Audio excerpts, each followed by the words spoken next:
How?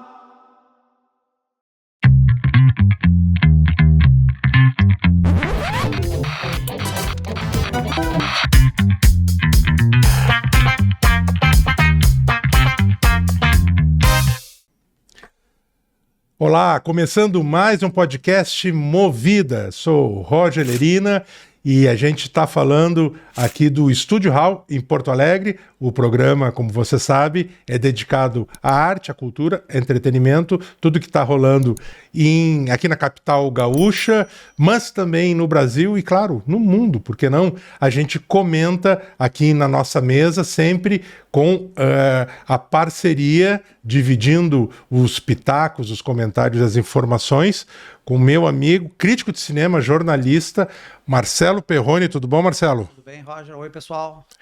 Então a gente vai começar o Movido hoje falando de cinema, de filmes, né? De um filme que está estreando na tela grande, nas salas de cinema, e outros 2 documentários muito bacanas que estão disponíveis no streaming. A estreia da semana que a gente vai destacar é Caso 137, do diretor Dominique Moll, e é um filme que faz uma dramatização a respeito de um caso verídico de violência policial durante os protestos dos coletes amarelos, funcionários públicos da França que entre 2018 e 2019 saíram às ruas para protestar por melhores condições de trabalho, melhores salários também, melhores condições previdenciárias, uma série de pautas e que entravam muito em conflito em muitas dessas manifestações com a polícia, né?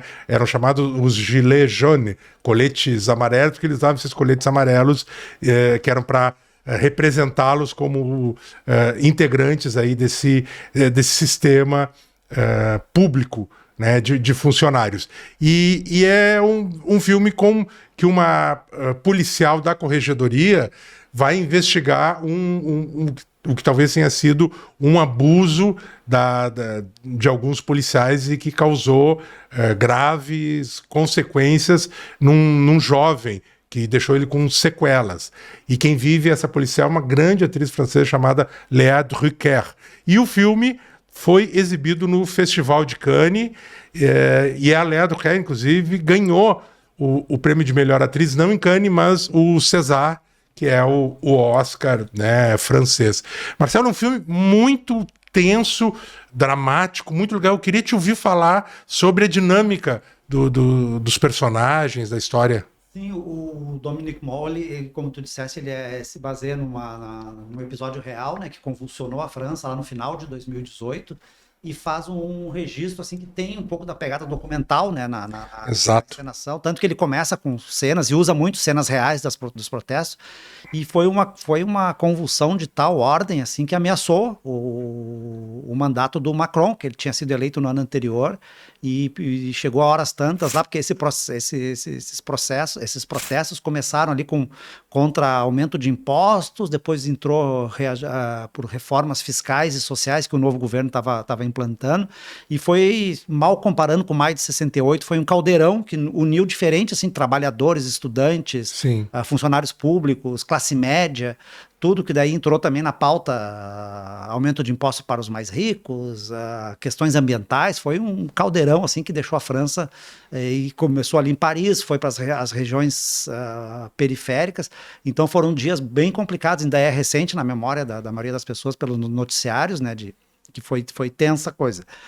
E o filme, ele pega esse episódio com uma situação muito delicada, né? Porque é uma policial que investiga os próprios colegas. Então ela fica entre dois mundos, assim, né? Ao mesmo tempo que ela é vista com desconfiança e traidora pelos colegas, inclusive o ex-marido, que é um policial, ela também se vê numa missão meio quixotesca, assim, de enfrentar as autoridades, tudo para ir atrás da verdade quando esse rapaz é ferido na cabeça, né? Tem danos graves. E aí eles vão reconstituindo, né, o caso através de imagens de vídeo, testemunhas que anônimas que postaram nas redes sociais as cenas. Então ela vai montando esse quebra-cabeça.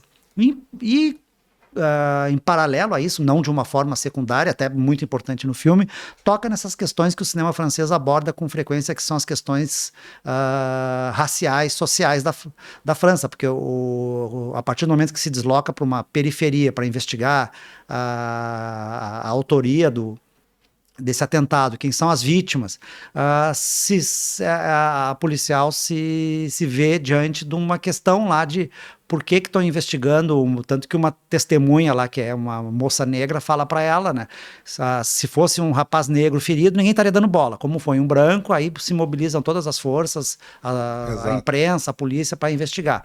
E aí ela frequenta esses bairros periféricos, faz o filme acho que também dá essa pincelada na miscigenação cultural, racial, religiosa que a França vive, né, e isso tudo, de certa forma, tá costurado na dinâmica dos personagens no filme, assim.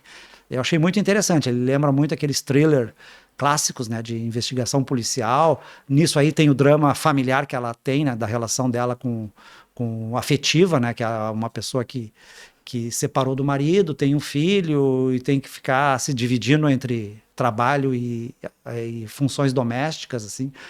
Achei o filme muito bacana, assim.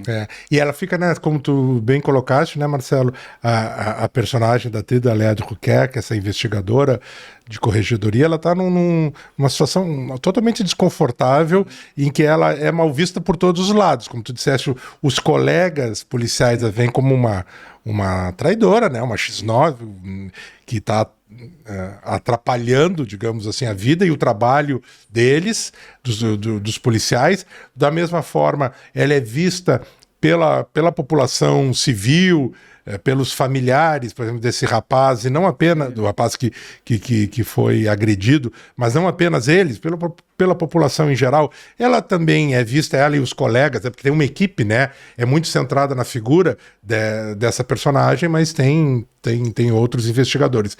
E eles são vistos também como, bom, esses são os caras que vão botar panos quentes e vão tentar esconder a realidade do que está acontecendo. Então ela tá... Como normalmente é feito, assim, né? Por isso que eles ficam desconfiados. Exatamente. E ainda tem essa questão, ela tem um filho pré-adolescente, né? Com um policial, o ex-marido é um policial, e também o filho, olha... No meu colégio eu não digo que eu sou filho de policiais, porque o bullying é geral. Então é muita pressão. Sim, e tem uma pitada extra assim, na trama, que ela vai parar na cidade onde ela nasceu, né? Porque o rapaz e os pais do rapaz são conhecidos da mãe dela. Então, em certo momento, ela esconde isso dos superiores, né? Que ela tem um vínculo pessoal com isso complica ainda mais a situação dela, né? Então, apesar dela não ser extremamente profissional na condução do caso, isso, de certa forma, se volta contra ela também, assim. Então, ela está, como falamos aqui, totalmente num estado de pressão por todos os lados, assim. Bom, a gente destaca também muito a atuação dessa atriz, né, a Léa de Rouquet. Ela está excelente mesmo, porque ela consegue dar eu acho que a densidade, a dramaticidade da personagem, mas também com sobriedade, sem exageros, né, de interpretação. Então eu acho que é muito, muito merecido o prêmio que ela ganhou, e também acho que tem muito a ver com o trabalho também desse diretor, que é um diretor alemão. Ele é radicado na boa parte da carreira dele, né, a principal está sendo feita na França, mas ele nasceu na Alemanha, o Dominique Moll, e ele recentemente fez um filme também muito interessante nessa linha de investigação policial, também com vários aspectos, com várias problematizações a respeito do investigador e dos investigadores, que se chama A Noite do Dia 12. Passou aqui no Brasil, um filme de 2022, que também foi exibido no Festival de Cannes, e é um grande filme, um grande thriller, mistura com drama, suspense, e também nessa linha policial. Então a gente recomenda muito, então, Caso 137, do Dominique Moll, que está em cartaz nos cinemas. Isso aí. Marcelo, vamos passar pro streaming. Nós temos duas dicas de documentários, já que a gente falou que esse filme, o caso 137, uma das características é que tem uma pegada muito de documentário. A gente vai falar de documentário mesmo agora, legítimo.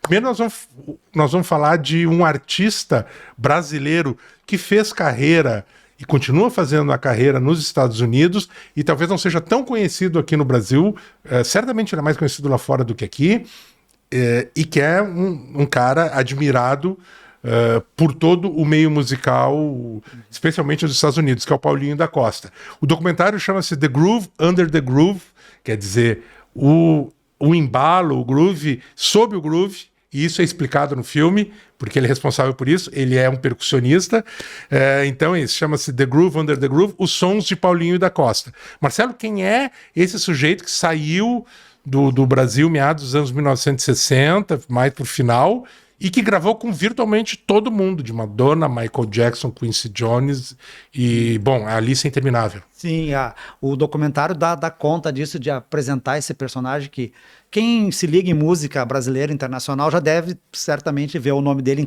e gosta de ver, quando tinha, né, crédito dos discos e dos CDs, o nome dele é onipresente, assim, grandes clássicos da música pop. O Paulinho, ele saiu do Brasil lá no comecinho dos anos 70, convidado pelo Sérgio Mendes, né? Sérgio Mendes foi integrar a banda do Sérgio Mendes lá nos anos 70. É um brasileiro que já estava radicado lá, tecladista, pianista, que tem uma banda. E aí ele encantou, sucesso, né?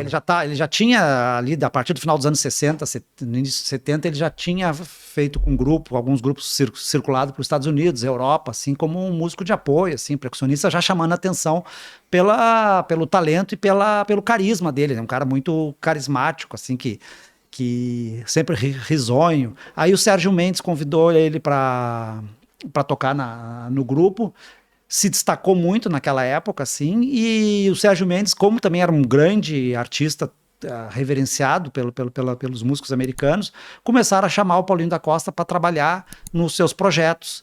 E nisso, a diferença, assim, que o Paulinho da Costa, junto com outros percussionistas brasileiros com carreira internacional, como, por exemplo, o Ayrton Moreira, o Naná Vasconcelos, o Paulinho da Costa viu nessa união com a música pop um grande filão para aproveitar e fazer essa troca, né? De mostrar isso que o Roger falou, do detalhe, a percussão, o groove que alimentava o groove. E para vocês terem uma ideia, assim, ele trabalhou assim foi chamado para trabalhar, e isso no documentário é muito bacana, porque ele é reverenciado pelos artistas. O Quincy Jones, pouco antes de morrer, esse documentário ele foi feito ao longo quase de 10 anos. Sim, demorou 10 anos. E o Quincy Jones estava vivo ainda na entrevista ali, e o encontro deles é muito bacana, assim, porque nada menos que os clássicos do Michael Jackson, ali, o Off the Wall e o Thriller, o Paulinho da Costa foi chamado para ter um papel, e não assim, de bater um pandeirinho, ele tem é destacado assim nas gravações as camadas de som que ele contribuiu em grandes hits, assim. Aí depois ele trabalhou com Lionel Richie, com Madonna, com Earth, Wind and Fire. Bom, a gente ia ficar aqui 3 horas citando os nomes. Para ter uma ideia, no final do filme eles informam ali, ó, ele participou de 6.716 faixas com 972 artistas, sendo que 59 deles foram vencedores do Grammy e 186 discos de ouro e platina. Tudo isso tem... um negócio absurdo, tem nome dele. E é legal, assim, porque, por exemplo, com a Madonna, ele até aparece no videoclipe de La Isla Bonita. O videoclipe, ele que tá tocando tambores ali, tumbas ali a música tem um ritmo meio caribenho, de salsa, assim, e ele que tá lá tocando. E é impressionante, assim, o que me surpreendeu, Roger, no filme foi não só reconhecerem o talento dele, como ele tá lá junto com esses grandes artistas e os caras pagando vale para ele, assim, dizendo, ele é o cara. Ninguém tá fazendo favor ali, ele é o cara. E também é interessante, né, Marcelo, porque o que eu achei, assim, poderia ser, pô, os caras estão sendo simpáticos, né, esse senhor, ele já tem 77 anos agora, é um cara bacana, gente boa, vamos, os músicos, digamos assim, esses grandes astros que aparecem no documentário, vamos fazer uma média com ele, poderia ser apenas isso, mas ele recria, e alguns desses músicos, como o William, né? William lá do Black Eyed Peas, como os músicos integrantes do Earth, Wind and Fire e o grande Quincy Jones, produtor músico, eles comentam as contribuições do Paulinho da Costa, e às vezes o Paulinho da Costa recria no estúdio o que ele fez. E aí justifica o título, né, que a gente estava falando aqui, o The Groove Under the Groove. Porque o Earth, Wind and Fire tinha baterista, tinha percussionista próprio, mas daí chamavam o Paulinho da Costa para ele dar um molho lá qualquer. E o Paulinho inventava um negócio ali, que às vezes era só isso mesmo, às vezes era pegar um chocalho, mas o jeito que ele tocava o chocalho, o tempo diferente que ele acrescentava esse chocalho, junto com aquele outro ritmo, e aí de repente parava, ficava apenas o contrabaixo e esse chocalho, insisto. E aquilo é o que deu a característica da música, que deu a cara. Isso acontece em N situações e, como o Marcelo falou, especialmente no Thriller e no Off the Wall, dois dos maiores discos de maior sucesso da música pop de todos os tempos.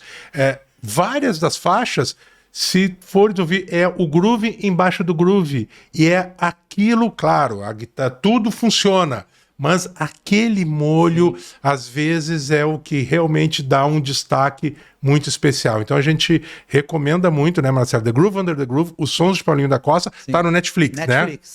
Vale muito a pena, assim, quem gosta, quem curte música, não pode deixar de ver. É muito emocionante, assim, principalmente a ligação dele, que ainda existe com o Brasil, né? Tem um segmento lá que mostra ele sendo homenageado pela Portela. Que ele volta ao Brasil para desfilar, é muito bacana. Assim. E ele tocou e toca assim com gente, né, do pop, né, começou com música brasileira, do rock, tocaram com Red Hot Chili Peppers, com Bob Dylan, com o pessoal do funk, muitos, né, bandas de black music, com o pessoal do jazz, e ele tocou também em trilhas sonoras de filmes como Dirty Dancing. E aqui é o meu gancho pra gente... A Cor Púrpura também. A Cor Púrpura, ele também participa, né, do Steven Spielberg, e aqui é o meu gancho pra gente ir pro próximo documentário, Marcelo, que chama-se Escrito e Dirigido por Quentin Tarantino. É um documentário que tem menos de 1 hora, mas ele é muito sucinto para contar e muito eficaz para contar a trajetória, especialmente as referências culturais e familiares e de amizade desse diretor americano, que é um dos grandes cineastas da atualidade. Ele tem 9 filmes, é isso? 9 longas-metragens, e por conta desses 9 ele já entrou para a história do cinema. Marcelo, fala um pouco de Escrito e Dirigido por Quentin Tarantino, que eu achei um documentário empolgante, muito bom. Sim, ele é curto e objetivo, é um documentário feito para a TV francesa. Aqui no Brasil ele vai entrar na grade do Canal Curta, tanto ali para quem acessa pelas plataformas por assinatura, e tanto no streaming também, no aplicativo. E não tem nenhum ator, nem ninguém assim que fale. Eu acho legal isso, assim, porque de ficção ficaria aquela coisa muito reverenciadora. O diretor do documentário, a equipe do documentário, percorre Los Angeles e mostra como a cidade, porque o Tarantino ele nasceu no Tennessee. Aí ele foi jovem para morar em Los Angeles, perdeu o contato com o pai muito cedo, foi criado... Ele foi com a mãe criança, né, para morar em Los Angeles. E aí mostra toda essa questão do ambiente cultural de Los Angeles, que ele era aficionado por cinema, um padrasto, um dos namorados da mãe, era muito fanático por cinema, ele costumava levar ele para ver absolutamente tudo, então ele passou boa parte da infância dele no cinema, depois a parte conhecida que todo fã conhece, que ele trabalhou anos numa locadora de vídeo. Então ele é um cara muito autodidata, cheio de referências sobre o cinema que a gente viu nos filmes dele. Isso mais ou menos já é sabido porque acompanha Tarantino. O que o documentário revela, assim, pelo menos para mim, que eu achei muito interessante, é de como a questão da família, dos traumas familiares dele, principalmente em relação à mãe, assim, da figura materna, que é uma mulher muito forte, determinada, influenciou a visão que ele imprimiu nas mulheres de alguns filmes dele, como Kill Bill, como no Bastardos Inglórios, assim, mulheres fortes, vingativas, que tem muito a ver com a figura da mãe dele, como o Tarantino via a mãe dele, a mulher, aquela típica mãe coragem, assim, que criou um filho, trabalhando como enfermeira, virando noite, e uma mulher extremamente corajosa. E aí vai moldando filme a filme, isso é legal também, vai mostrando filme a filme, como ele fez roteiros que eram ignorados, até que ele conseguiu emplacar o roteiro do Amor a Queima-Roupa, que é um filme que foi feito pelo Tony Scott, o diretor, e a partir dali ele teve a chance de fazer o Cães de Aluguel, e aí foi pra cima. Mas aí mostra bastidores dos filmes, tem colaboradores importantes dele, que é um assistente dele, que é um francês, foi assistente de direção dele. A equipe, o filme é francês, né? É o filme da TV francesa. E 2 diretores de arte, é um casal, que inclusive já ganharam Oscar por outros trabalhos, que foram os responsáveis ali, que trabalham com ele desde o Cães de Aluguel, e trabalharam nos principais filmes. Aí eles visitam cenários, né, de Los Angeles para mostrar como os cenários reais que o Tarantino conhecia na infância e na juventude, ele fez questão de reproduzir isso nos filmes dele, das lanchonetes, os galpões, às vezes a cidade muito preservada na memória dele. Assim. Às vezes a própria locação real mesmo era utilizada. A lanchonete do Cães de Aluguel, lá do começo, era uma lanchonete antes, continua sendo uma lanchonete, agora está cheio de quadros com cenas do filme, mas sim, esse tipo exatamente, como as amizades. Veracidade. E como ele leva para os filmes dele essas relações pessoais com amigos de juventude, e o filme cobre toda a carreira dele até o momento, né? Vai lá do Cães de Aluguel até o Era Uma Vez em Hollywood. Uma Vez em Hollywood, que teoricamente seria o último filme dele, mas não se sabe ainda se vai ser. Já anunciou que ia fazer um outro sobre crítica de cinema, depois desistiu. Então de repente a gente tá aguardando. Quem gosta do Tarantino fica esperando o próximo filme. Mas é muito interessante, assim, tá aí disponível no canal Curta. Vale muito a pena. Vale muito a pena mesmo, Marcelo. E eu acho que realmente o filme tem esse frescor e essa qualidade, entre outras, de dar uma chave de leitura para a obra do Tarantino a partir das suas referências pessoais, da sua biografia e das referências culturais também. Então, todos os depoentes, todo mundo que fala ali é unânime em dizer, o que também já é meio conhecido de quem acompanha um pouco a história do Tarantino, que ele é uma esponja cultural, que ele absorvia desde comercial de televisão vagabundo do final dos anos 60, videoclipe dos anos 70, 80, música pop, desde as mais ordinárias até as músicas mais bacanas, cinema, absolutamente tudo, filmes B, todas as coisas, e que ele tem uma memória, todo mundo diz isso, uma memória prodigiosa, e ele vai misturando isso com a cidade, né? Como o Marcelo falou, Los Angeles é um personagem, e aí também, além da figura materna muito forte, que se replica em virtualmente todas as mulheres vingadoras que estão nos filmes dele, também tem uma série de padrastos ou homens que ele, mais velhos, adultos, que ele acabou se relacionando por conta da mãe dele, que ela sempre teria sido uma mulher que circulava com uma galera mais liberal, andava com muita gente, com negros e negras, e o que é muito incomum, ainda mais para alguém vindo do Tennessee, etc. Entre os anos 60 até os anos começo dos 80, não havia essa mistura. Angela Davis, esses Panteras Negras, tudo. E homens negros que às vezes viviam entre a legalidade e a marginalidade, etc. Então ele absorvia isso e estão lá nos gangsters, estão lá nas situações, e tá tudo nos filmes. E aí tem uma ideia final que eu acho muito bacana do filme, que meio que resume assim para mim, que eu achei muito legal, que diz assim, Marcelo, que nos filmes dele a gente vê uma Los Angeles que meio que parou no tempo, para no final dos 1980, porque são as referências afetivas dele, né? A gente sabe muito bem disso, e que é muito violenta, tem as suas questões, suas contradições, muito violenta, mas é vista do ponto do olhar de uma criança na janela de um carro, que é meio ele circulando pela cidade quando era moleque. Então, assim, às vezes é uma extrema violência, mas com uma linguagem meio de desenho animado, sangue saindo para todo lado, aquelas vísceras, porque é uma criança narrando uma história de gangster, né? Ainda que seja agora um homem adulto. É claro, há outras formas de ver o cinema do Tarantino, interpretar os filmes dele, etc. Mas essa eu achei uma chave de leitura muito interessante. São filmes violentíssimos de gangster, que tem muita realidade, mas também estão meio parados no tempo, e é uma realidade idealizada e moldada por um moleque de 12 anos, digamos assim. Isso aí. Então, é no curta tanto na grade ali, para quem tenha, claro, net ou para qualquer serviço de assinatura, quanto pelo aplicativo do canal Curta também vai estar disponível esse documentário muito interessante. Escrito e dirigido por Quentin Tarantino. Você já deve ter visto essa camiseta por aí, é muito bacana. Bem, a gente vai para o intervalo, na volta temos mais cultura, já retornamos. Você já se perguntou se o que você está ouvindo, lendo ou assistindo foi feito por uma pessoa ou por uma inteligência artificial? Olha, em ano eleitoral, isso importa bastante, porque tem coisas que só o jornalismo faz. Por exemplo, ir atrás do que ninguém contou, investigar e separar o que realmente importa. É isso que a Matinal faz há 7 anos.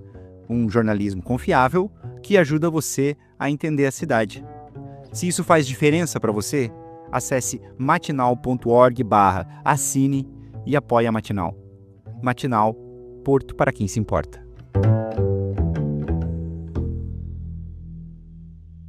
Olá, a gente está de volta com Movida e agora a gente vai falar com a atriz e gestora cultural Gabriela Munhoz. A Gabriela é uma das autoras da biografia da diretora e coreógrafa Carlota Albuquerque. Esse livro retoma uma série muito importante que era produzida e editada pelo Porto Alegre em Cena, que é o projeto Gaúchos em Cena, que recupera perfis, as trajetórias de mulheres e homens decisivos para as artes cênicas aqui no Rio Grande do Sul. E a Gabriela, junto com a Joana de Albuquerque, que é uma pesquisadora de teatro teórica, filha da Carlota Albuquerque, escreveu esse livro que está sendo editado, está saindo agora. A gente não tem nem aqui para mostrar, porque eu acho que ainda está no prelo, mas em alguns dias já deve estar circulando por aqui, porque ele inclusive faz parte de uma espécie de epílogo da 32ª edição do Porto Alegre em Cena. Então o livro chama-se Carlota Albuquerque, O Coletivo ou Nada, e esse título tem tudo a ver com essa personagem. A Gabriela vai falar um pouco sobre isso agora. Oi, Gabriela, seja bem-vinda. Roger, olá, muito obrigada pelo convite. É uma alegria estar aqui com vocês, ainda mais para falar desse assunto tão caro, tão importante para a gente. Pois é, a Carlota, né, Gabriela, essa figura absolutamente central, incontornável aqui das artes cênicas no Rio Grande do Sul nas últimas décadas, entre muitos outros efeitos e contribuições, criadora do Terpsi, né, que é um grupo de dança-teatro importantíssimo. Como é que foi aproximar-se e escrever? A Carlota, ela é muito amorosa, afetiva. Eu sei que a tua relação com ela também perpassa isso, além de algo, obviamente, profissional. E, bem, era com a filha dela também, inevitavelmente, essa questão também afetiva estava junto. Como é que foi para produzir esse trabalho? Sim. Roger, algo que me ocorreu muito quando eu comecei a dar retorno sobre como foi a experiência foi pensar e dizer que era como se a gente tivesse que capturar algo que é indomável. Porque a Carlota, ela é um ser muito indomável, é um ser muito difícil de colocar, de caracterizar, de categorizar, né? Carlota é uma entidade, né? É alguém que é muito difícil da gente criar parâmetros, né? E critérios para falar. Então, falar sobre ela, e tem um caos que envolve Carlota. Quem conhece um pouco sabe, um caos de criação, um caos de cotidiano de vida, né? Ela tem uma intensidade. Então, como colocar isso dentro de uma caixa que é de algum modo, né? Dentro de palavras. Então, muito desafiador. Ao mesmo tempo, e na mesma medida, muita intensidade, como você disse, é uma relação de muito afeto, e eu me senti muito desafiada, primeiro por ter tido a licença da Joana enquanto filha, né? Porque quando Letícia procura a Carlota lá atrás para falar que então seria escrito um livro sobre ela, e perguntas, né? Quem você gostaria que escrevesse? Algo que tem na trajetória do Gaúchos em Cena, né? Se convida e se pergunta quem. E aí Carlota fala, só pode ser Joana e Gabriela. Primeiro foi um susto, assim, né? Tipo, meu Deus, que honra é essa? Então, estar ao lado de Joana fazendo isso, desse ser tão singular, tão, né, difícil de categorizar, um desafio imenso. E junto esse afeto, que é um afeto que não é particular só, não é meu só, né? É um afeto unânime, né? Quem conhece Carlota, quem conheceu Carlota, quem ouve falar de Carlota, é uma massa de admiração que tem, né? Então foi dos maiores desafios da minha vida. E nem digo só profissional, dos maiores desafios da minha vida como um todo, eu acho, de modo geral, sabe? E eu vou fazer uma questão, porque sempre o desafio de quem faz biografias é tu conseguir ver o foco, né? Principalmente de um artista que tem muita trajetória de vida, muita obra importante. Sim. E também a maneira como tu faz isso, com entrevistas, com pesquisas, com a voz da própria biografada. Sim. Como vocês acharam o caminho para fazer isso, assim, tipo... vai ser assim, vai acompanhar isso ou isso, o formato vai ser esse, porque isso aí, quando começa, não tem muito como voltar atrás. Né? Pois é. A gente sabia de uma coisa, assim, desde o início, que Carlota tinha nos escolhido porque ela não queria uma biografia linear. Ela não queria alguém que contasse. Ela dizia assim, a minha vida não é interessante suficiente para ser contada, né? Aí, porque se fosse, também eu não teria ferramentas, eu não teria elementos para isso. Eu conheço Carlota, eu tô com Carlota há 6 anos, né? Então é difícil. Né? Então, claro, a gente se juntou, Joana conhecendo ela desse lado de propriedade extrema sobre a mãe, e essa visão desse nosso encontro mais fragmentado na vida, que vem de um modo bonito. Minha mãe, nós somos de Lajeado, minha família é de Lajeado, minha mãe, em Estrela na época, muito jovem, adolescente, começou a dançar com Carlota, que ia uma vez por semana, por algum projeto, dar aula em Estrela. Minha mãe começa a dançar, se apaixona pela dança, engravida de mim, muito novinha. E na época, minha mãe fala que as pessoas diziam tem que parar de dançar. E Carlota falou, não vai parar de dançar. E ela dançou até os 9 meses de mim com Carlota, e tem registros disso. Não, tu quase nasceu no palco. Foi parida no palco, tem quase. foto minha mãe com 9 meses. Então minha mãe fala que Carlota mudou a vida dela, literalmente. E desde lá, minha mãe, a gente dançou por muitos anos, depois virou pesquisadora da dança. Hoje, enfim, é pós-doutora, ligada à filosofia da dança e tal. Então Carlota mudou a vida da minha mãe. E eu passo a vida inteira ouvindo falar de Carlota como... Moro 20 anos fora, quando volto, reconheço Carlota. Então é uma relação breve, embora profunda. E aí, tudo isso para te dizer que quando a gente decidiu o que a gente ia falar, a gente sabia de uma coisa. Era por um viés de afeto. Era por um viés de uma perspectiva que não era nossa apenas. Tinha que ser coletiva. Então a gente convidou muitas pessoas, majoritariamente mulheres, para que contassem essa história junto. Então, mais do que uma história linear, é uma rede de afetos, uma teia de muitos afetos. Essa foi a nossa escolha. Sim. Voltando a esse título, O Coletivo ou Nada, né, Gabriela? A Carlota, já falei aqui, que é, né, fundadora do Terpsi, teatro de dança. Quer dizer, já temos aí, né, pelo menos 2 expressões, linguagens cênicas juntas. Eu acho que é uma característica dela essa coisa agregadora. Muito. De pessoas, mas também de linguagens, de expressões. Então, a Carlota, a gente vê, né, Marcelo, especialmente, sei lá, eu acho que desde sempre, mas talvez de uns 15 anos para cá, eu vejo ela associada em projetos que eu não imaginava que ela estaria junto, porque é um filme. E aí tem lá uma preparação de elenco, corporal, com dança, com teatro, né, e de posicionamento do corpo para um filme. Um show de música, uma ópera. E assim a gente vai indo em quase todas as linguagens. Literatura também, eu não sei o que escapa. Onde ela não consegue meter a cunha dela e dar alguma autoralidade. Eu acho que isso se dá, Roger, muito em função da Carlota ser esse ser não linear, que não se enquadra em caixinhas, ela não entende a existência desse modo fragmentado. Então, acho que quando a Carlota entra num projeto ou entra em alguma pesquisa, ela se entrega inteira e ela demanda essa entrega inteira das pessoas, inclusive. A gente fala disso, do quão desafiador é ter Carlota num projeto, porque ela entra num grau de exigência e num grau de profundidade muito grande. Então, eu acho que isso é além da linguagem e do modo, ela entra como um furacão e as pessoas narram isso, né? As pessoas, eu digo, né? Eu tenho dito assim, as pessoas não contam a vida a partir, como se foi transformada por Carlota. As pessoas contam uma vida a partir da existência da Carlota. Então, as pessoas realmente se transformam a partir disso. Isso é muito maluco. E acho que por isso se dá essa coisa que ela vai tomando os espaços, independente do segmento que for.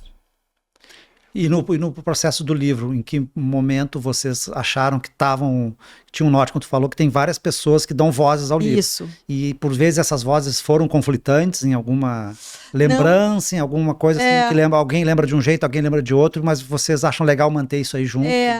Acho que, Marcelo, a gente pediu para as pessoas mandarem seus relatos e a gente Sim. quis deixar muito livre. A gente não deu tamanho, a gente não Sim. deu direcionamento de pauta, nada. A gente falou, escreva sobre Carlota.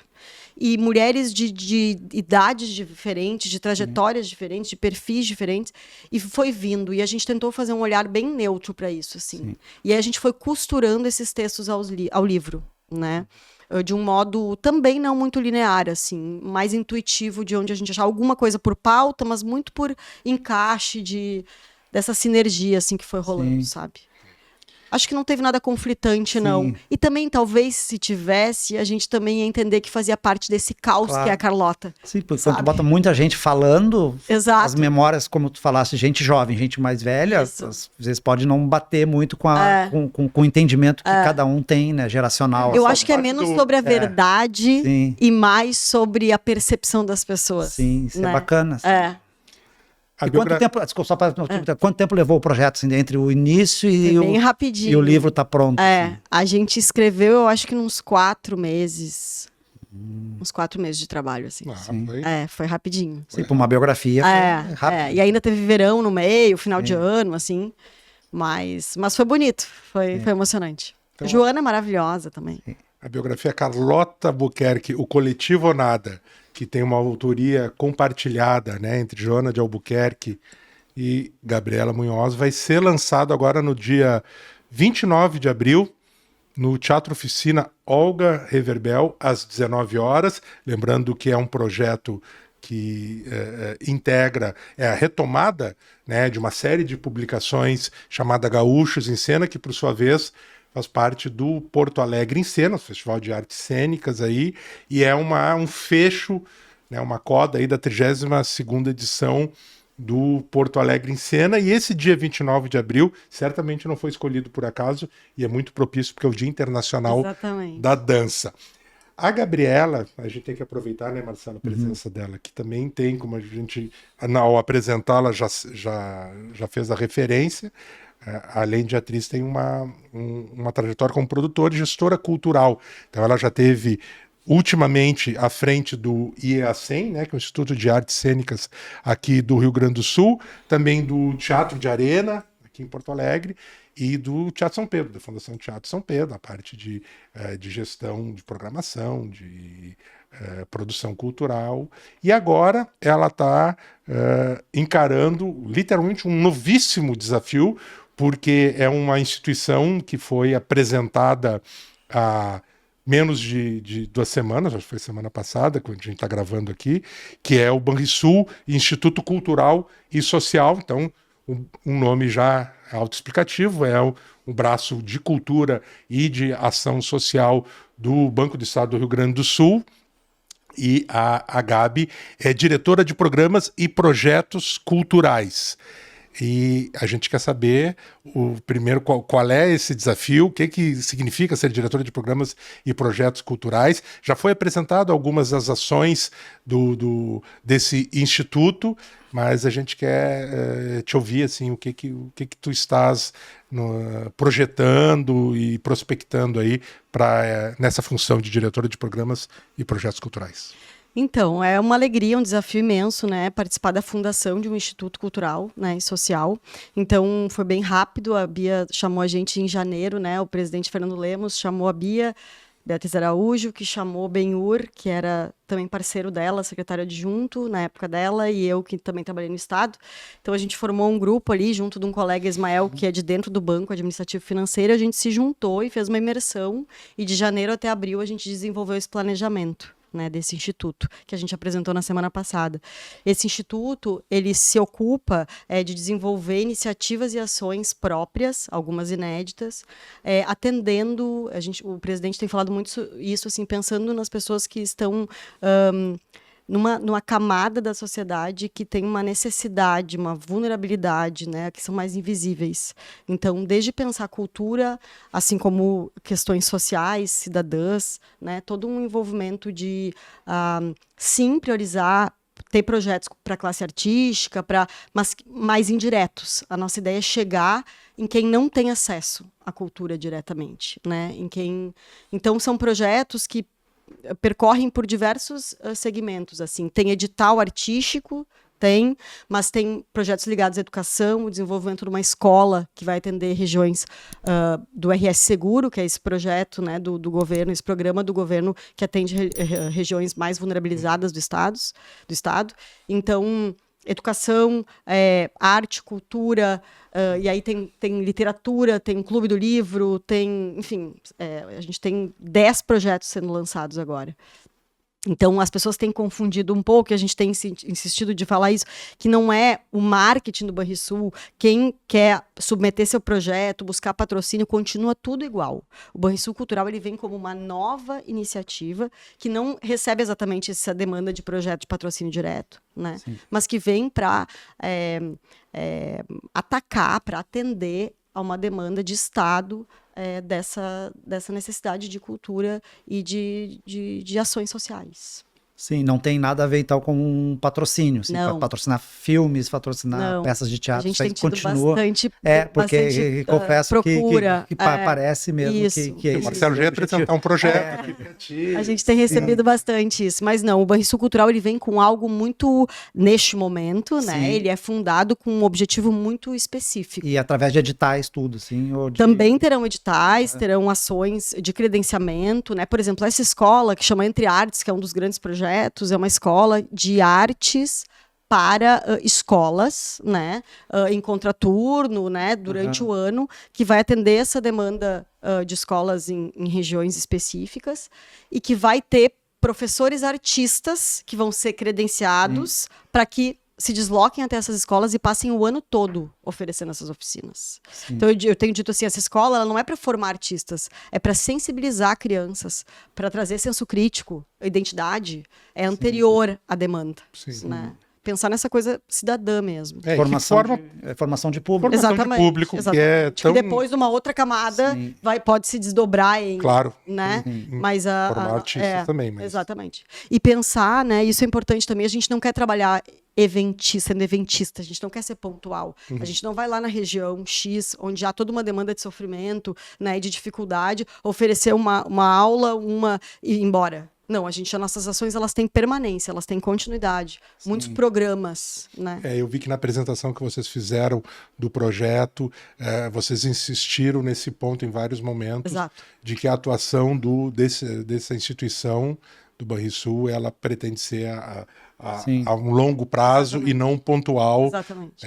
E acho muito interessante isso. Também é algo que acho que falta às vezes. É sempre muito bem-vindo, obviamente, um patrocínio para que alguma iniciativa pontual se desenvolva, mas a continuidade disso é sempre importante. Às vezes isso é meio desatendido. Exato. Por patrocinadores e incentivadores. Se eu entendi bem, seria assim, em vez de patrocinar um festival de teatro pontual numa cidade pequena do interior, investiria numa escola de formação de atores nessa cidade. Mais por esse caminho. Com um funcionamento integral ao longo do ano inteiro. Isso, mais por esse caminho. Menos evento, né, menos fomento investimento direto em patrocínio e mais, por isso que há essa diretoria de planejamento, né? Sim. Que desenvolve, que pensa, claro que através de diagnósticos, indicadores, né? Mapeamentos, localiza ações que se considera importante para atender prioritariamente essa população, essa parte que tem pouco acesso à cultura, que tem pouco acesso à informação. Então, desde um projeto que vai falar sobre as questões da mulher, do feminino, né? Mas não essas questões de violência seríssimas que a gente está enfrentando. Sim. Questões de direcionar, por exemplo, um pensamento sobre as meninas que estão caindo no mundo, né? Desde o cuidado de si, de questões reprodutivas, questões ligadas a, né? E entendendo nichos que a gente entende que são importantes de atacar nesse momento. Perfeito.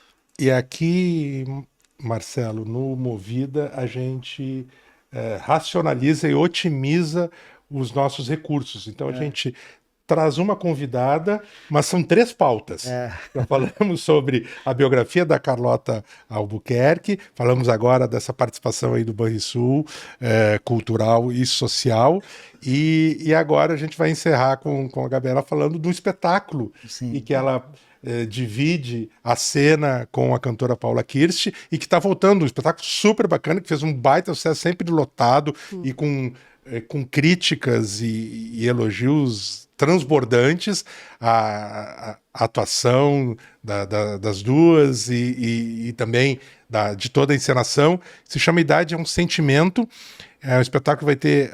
Já teve algumas, né, pequenas temporadas, vai ter uma apresentação, então agora é dia 25 de abril, que é sábado, né? Espero que vocês estejam nos ouvindo ou vendo antes disso para poder aproveitar, esteja aqui em Porto Alegre, vai ser no Teatro Simões Lopes Neto, a partir das 20 horas, e é um espetáculo que tem a direção, todo mundo muito premiado, da Camila Bauer, que acabou de receber o prêmio Shell de teatro como melhor diretora, né, por um outro espetáculo chamado Instinto, e o prêmio Shell, lembremos que é o prêmio talvez mais prestigiado das artes cênicas no Brasil. Bem, a direção geral é da Camila Bauer, e a direção de movimento é de quem? Carlota Albuquerque. E um texto, também um texto premiado, né, de uma canadense chamada Hayley McGee. O que é Idade é um Sentimento, Gabriela, para quem não conhece? Idade é um Sentimento é um espetáculo que trata sobre questões ligadas à passagem do tempo, e por si só, então, cabe a todo mundo, né? Uma mulher que completa 25 anos e vai narrando suas experiências até o final da vida.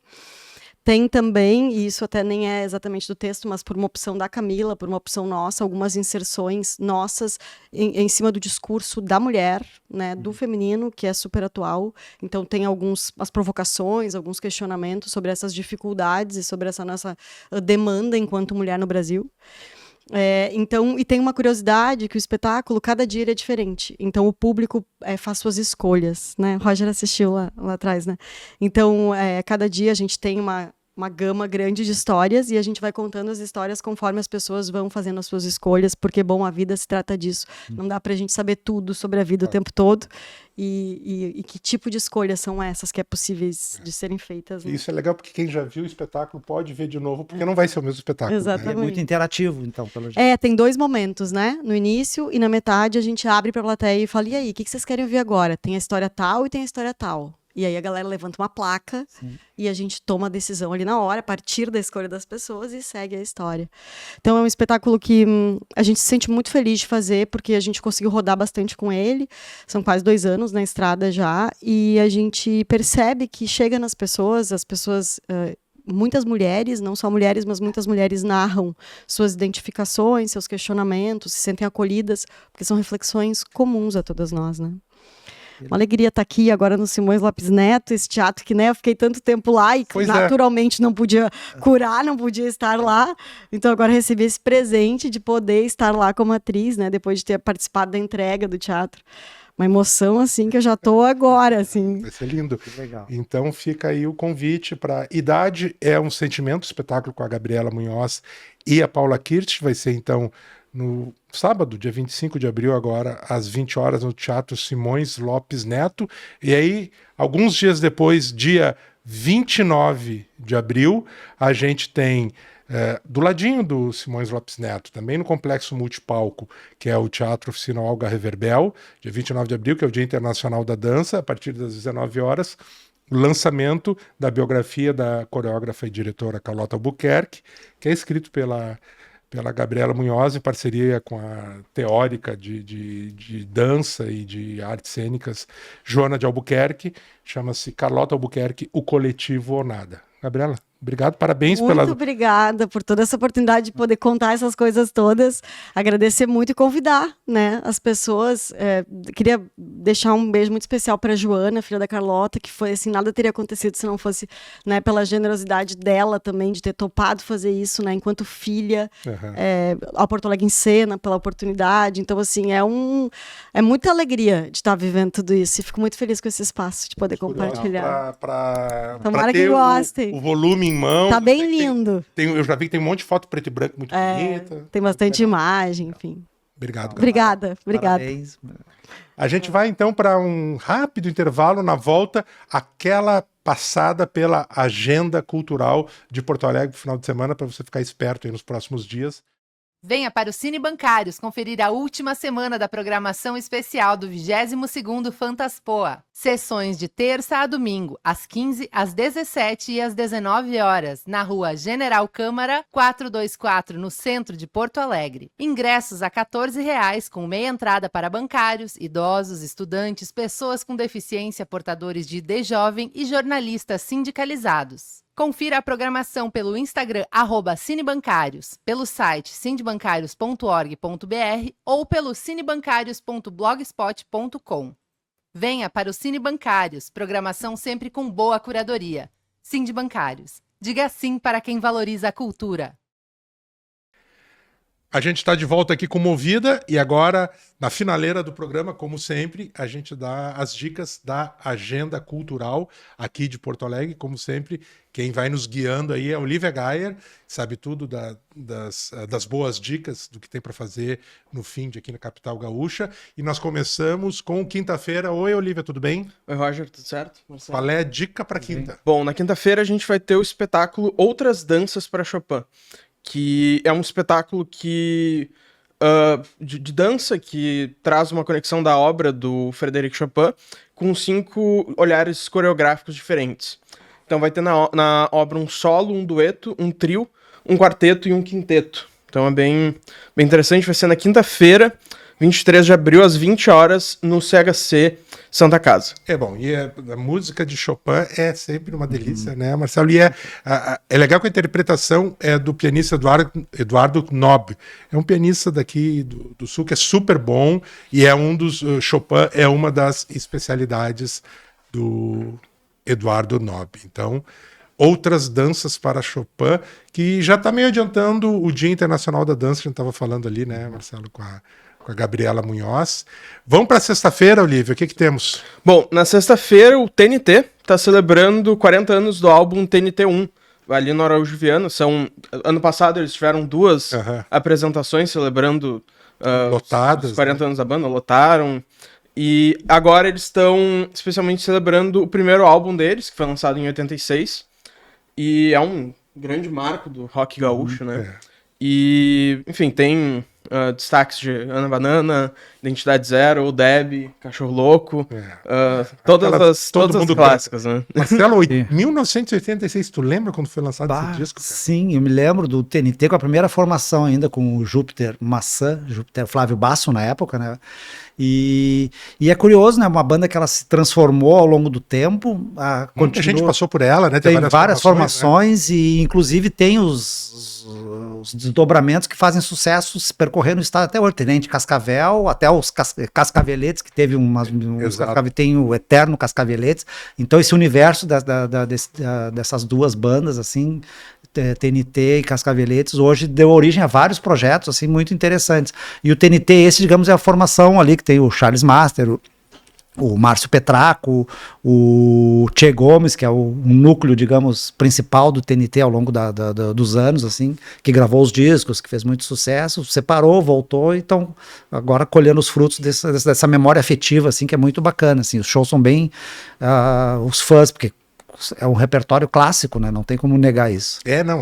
Marcou efetivamente assim toda uma geração da música aqui, e outros artistas que passaram por lá e que às vezes estão nessas novas formações ou mesmo nessas reuniões do TNT, como Frank Jorge, tem toda uma carreira com outras bandas, como o Grafael Philharmonic, e também carreira solo, falasse aí Charles Master, Márcio Petracco, todos esses caras. O João Maldonado, por exemplo, que é, né, pianista e tecladista, é um cara que tem uma carreira solo também, além de acompanhar outros artistas, e tem uma carreira voltada para o jazz e para a música brasileira instrumental, quer dizer, outra linha. Então, em volta do TNT tem toda uma, o Petracco tem uma cultura musical. Umas 10 bandas que ele participa, assim, né? Todas elas bem bacanas, assim. É verdade. Então é isso, na sexta-feira, lembra aí o serviço. É na sexta-feira, dia 24 de abril, às 21 horas, no Auditório Araújo Viana. Certo. Aí nós vamos pro sábado. Sábado eu acho que a gente separou duas dicas musicais muito bacanas e, olha, vai ser difícil escolher entre elas. Qual é a primeira, Olivia? Bom, começando pelo Guilherme Arantes, ele está apresentando a turnê 50 Anos Luz. O Guilherme Arantes é uma das figuras mais prolíficas da música brasileira, né? Exato. Trabalhou com rock, MPB, synth pop, new wave, prog, tudo. Passou por tudo ele já pouquinho fez. de tudo. E ele tá passeando pelo Brasil com a turnê 50 Anos Luz, que está celebrando as 5 décadas de carreira dele. E, enfim, é um show que tem os grandes sucessos e as mais diferentes fases da carreira gigantesca dele, né? O Guilherme é isso, né? Realmente é um nome decisivo da música brasileira, sei lá, desde o final dos anos 1970, e até hoje ele é um músico, é um compositor muito, muito talentoso, também teve muito sucesso, especialmente na década de 80, né, Marcelo?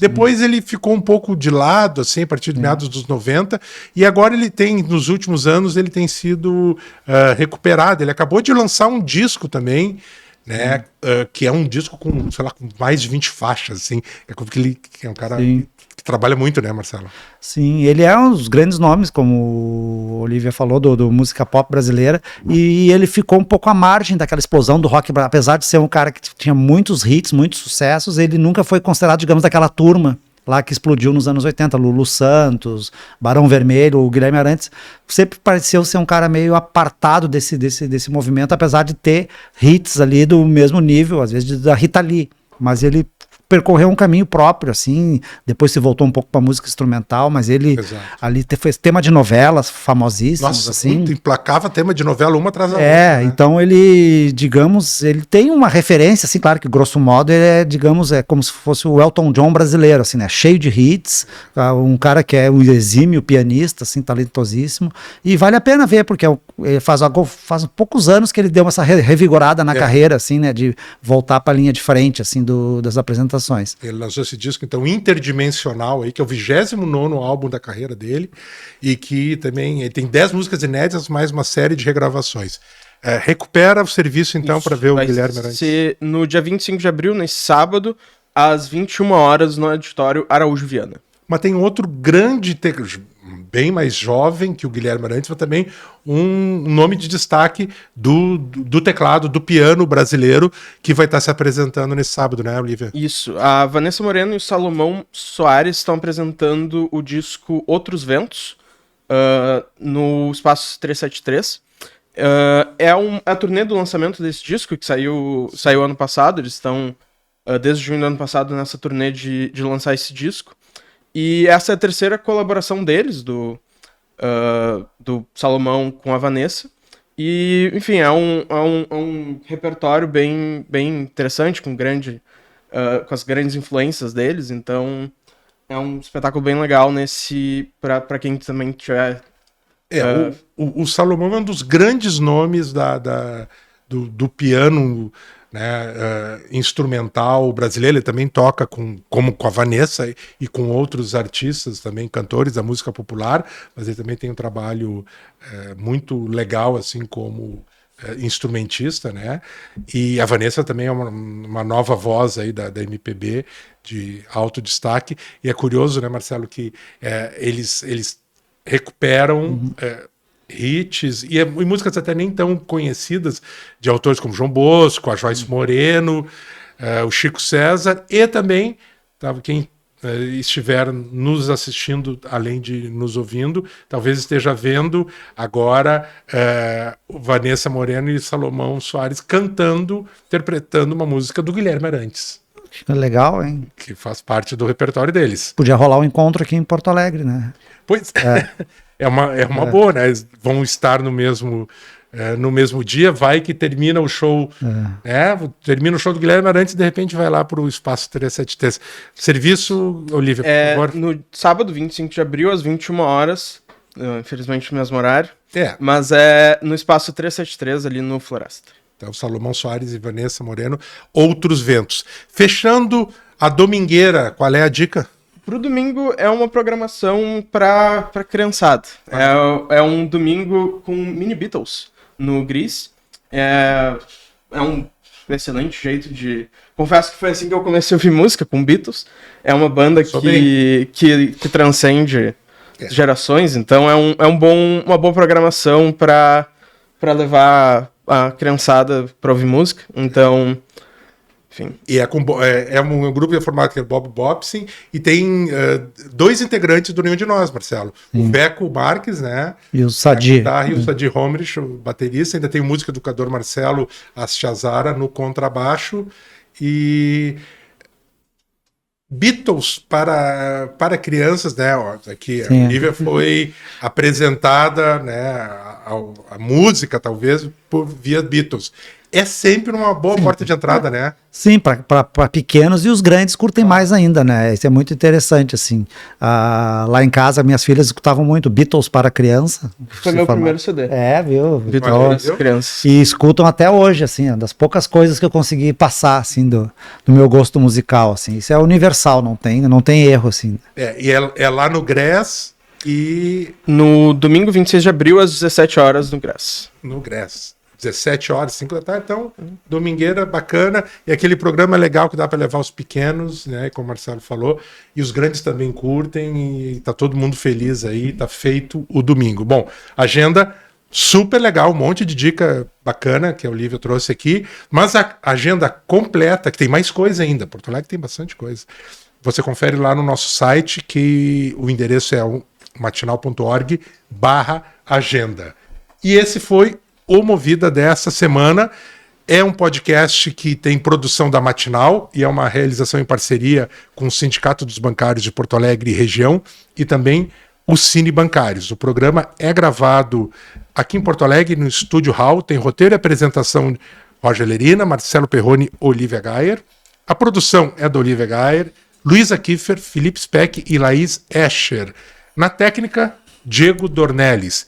A gente refaz o convite para você seguir o perfil aqui do Movida lá no Spotify e também para conferir o site da Matinal no endereço matinal.org. Também nos siga nas redes sociais, lá no nosso perfil, @matinaljornalismo. Toda quinta-feira tem um novo episódio aí para você ficar por dentro de tudo que está rolando em arte, cultura, entretenimento aqui em Porto Alegre, no Rio Grande do Sul, no Brasil, no mundo, em outras galáxias também. É isso, Marcelo? É isso aí, Roger, isso aí, pessoal. É isso, Olivia? É isso aí. Valeu, pessoal. Então tá, se é isso aí. Até a próxima quinta-feira. Até a próxima. Tchau. Tchau, pessoal. Tchau.